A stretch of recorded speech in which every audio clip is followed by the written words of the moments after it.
194, 594. Time to leave Seattle. Goodbye, GTI. Hopefully be back for you in the spring. My view for the next 24 hours or so until I get to Minneapolis.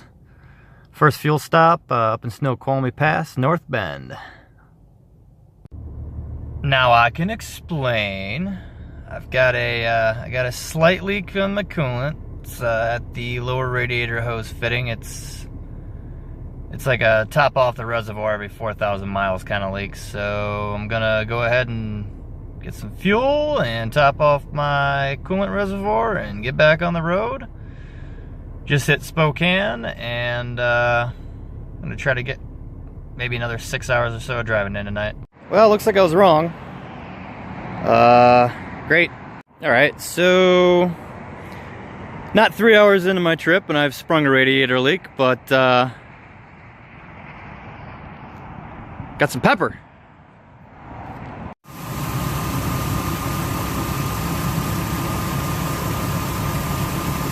See that son of a bitch? God damn it. It's a little pinhole.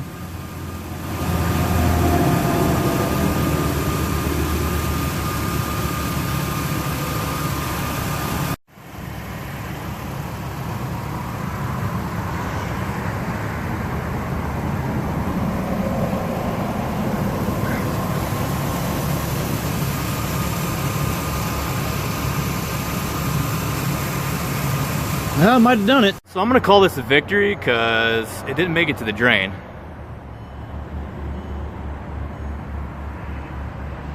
I win! Well, I finally got that snow I wanted.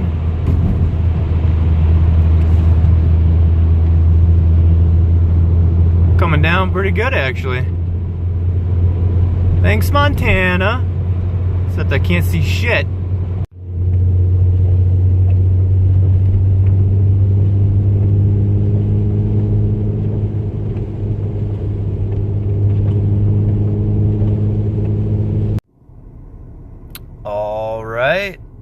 Just about to Missoula, and I am fucking pooped.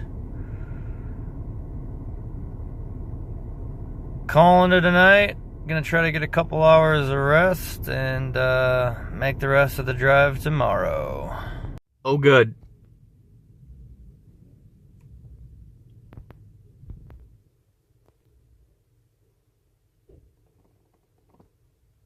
Well, my rock chip is growing. I guess it's my pet now?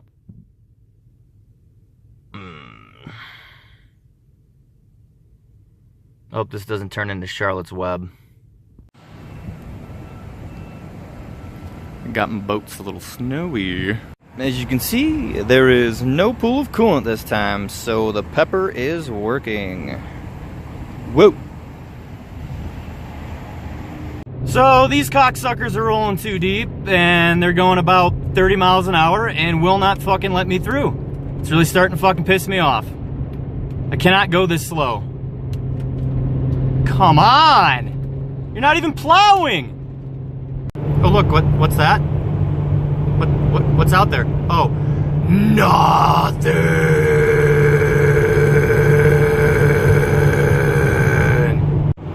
Oh, this isn't great. Fucking dips. Oh. Alright, all these dips in the road, not really great when you've got to pee. Oh, well, it's only 2 miles of dips. I must be a dip, driving this whole way alone. God almighty. North Dakota. Look at these fucking meats. On a Buick LeSabre. Pretty badass, actually.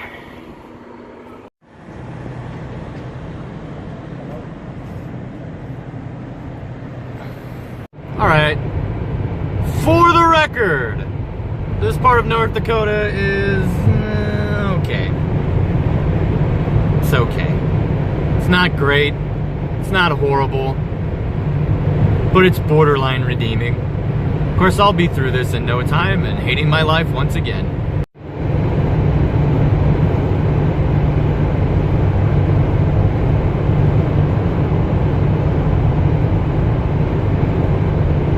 Catechism, when he goes on to talk about the fall, there are certain figures of speech and images being used there as well.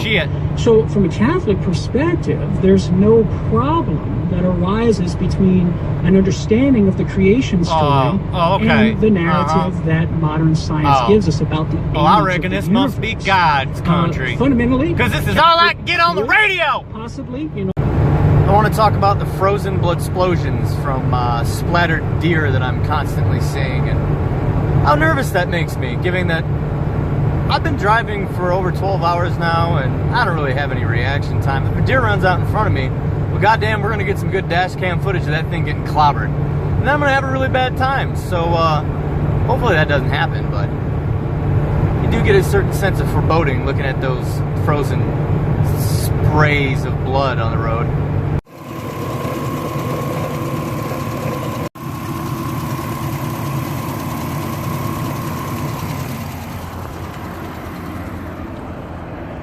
Alright, so about 6 hours out from Minneapolis, which I'm planning to stop and spend the weekend, and for 12 hours my little pepper fix has worked flawlessly, and now I went ahead and got a little coolant. I am officially starting to see things, but I've got less than 2 hours left. Woo! Gonna try to push through. I'll be slapping the shit out of myself, pulling out beard hairs, all kinds of fun stuff. Let me know what kind of stupid, crazy, or even embarrassing shit you've done to stay awake on long trips. Now to answer, did you wet the bed last night, or you still have coolant in you?